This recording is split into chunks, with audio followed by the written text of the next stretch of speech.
Oh, guys, meron akong hybrid guys. Oh. Tanawan ninyo.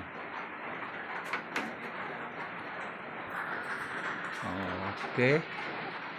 Ang laki guys, Boston Roundhead. Ang by Yellow Legged Hats Maclean line. O na iyang produkto nga itlog isa pa ka buok taon.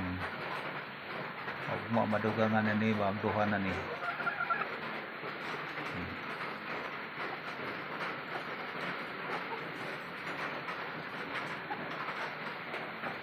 Ako silang gihimuan guys og kulungan breeding center.